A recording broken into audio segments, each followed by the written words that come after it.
can't say that I've opened up an episode before by saying what I'm about to say, but I really don't think there's another way to have the conversation about what happened tonight and why the Nuggets lost and what needs to be done and how they need to fix this problem. Ultimately, they're not going to be able to fix that problem this season, and that's just what it is. But tonight, there's no excuse. I feel like I started the season off by saying that Will Barton is a top 20 guard based on how he was playing to start the first month. I thought he was excellent. I had Adam Madas on the show, and I told him, look, man, this is playing really well. If he can play at this level, he's worth every bit of that money. But I have grown. It's worn on me watching the mistakes, the inconsistencies, the lack of defense, no offense, no shooting, the slumps. It's just the effort, the mental mistakes. But tonight was probably, I feel like I've been pretty low on them, but tonight was probably like the straw that broke the camel's back, per se. Where it's very clear that Will Barton not only will not be here next season, but he should not be the Nuggets starting two guard next season, if not completely traded away for this team. When he was in the game, the Denver Nuggets were awful. I mean, he himself was a +4 in the starter minutes because they regained the lead. But if you watch the game, Will Barton was 3 of 12 from the field. He had a three-pointer at the end. He was 1 of 5, 1 of 1. He had 2 turnovers. But the passes he threw in just awful situations, he was getting blown by repeatedly. He was getting beat for backdoors. I mean, the mid-range shots that he was taking in full court to fade away from the basket. Really a Jamal Murray level shot profile for a role player. Nikola Jokic tonight, in 43 minutes, he had 38 points, 19 rebounds, and 8 assists on 66% shooting from the field. He was 10 of 12 from the line, 1 steal, had 4 turnovers. He was a +4 in a game the Denver Nuggets lost by 6. He was absurd tonight. He almost had a 40-20-10 game. That's how good he was. And I think the MVP is clear. I don't think there's an actual argument for anyone else this season just based on the fact that he is carrying a team that is a liability across the board. They have no perimeter contain. Matt Moore, HP Basketball, said that they have the worst point of attack defense in the NBA, and it's very clear.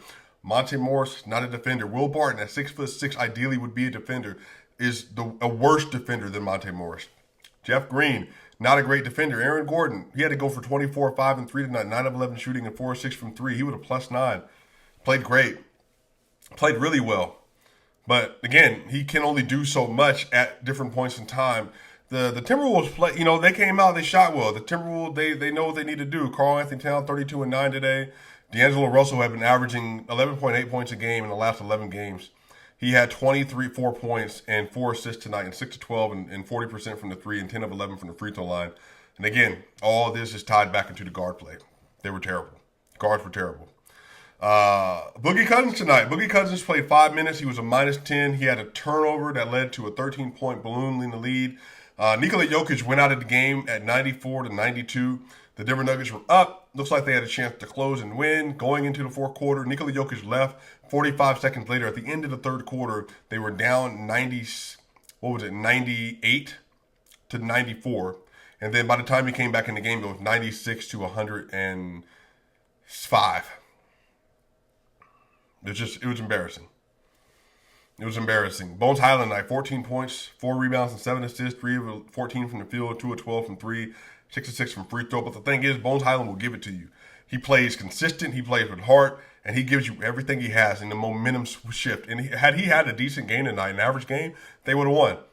But I can't blame a rookie for not being consistent. I can get on a vet who's about to have his 10 years in the league, who is still making mental errors that are just flabbergasting, and you can't have on a contender. His stock has really dropped this season. Jeff Green had a decent game, 8 points. Will Barton, Monte Morris, 23, 3 and 6. He had a really great game, 4 of 5 from 3, 8 of 12 from the field. The starters were good. The bench was a -14, -17, -10, -10. DeMarcus Cousins was terrible. Again, 5 fouls in 5 minutes. turnover, a technical. It was just awful. Like, it was just multiple turnovers. It was terrible. Davon Reed didn't score. Austin Rivers didn't score. That's not his job, though. He got beat on the backdoor to Malik Beasley, three-pointer. Jermichael Green had 12 points and 3 rebounds. He was 5 of 6 from the field. Him and Bones Highland really had a great two-man game. Like I said, man, the Timberwolves tonight, they shot 50% from the field and 48% from three. The Nuggets only made 34% of their threes. They were 12 of 35. Minnesota was 19 of 40. They had 18 three-pointers in back-to-back games versus the Nuggets, and they had 19 today. They just play up to this level versus the Nuggets. There's nothing else to say about it. All I know and all I can say is this. The MVP of the NBA had 38 points, 19 rebounds, and 8 assists, and he was 14 to 21 from the field. There's nothing else to say. No one else has that stat line in the NBA. No one. No one else can have that stat line in the NBA. And he's carrying a team without anything on it. So it is what it is. I'm upset, but I'm they're 46 and 42. They're 32.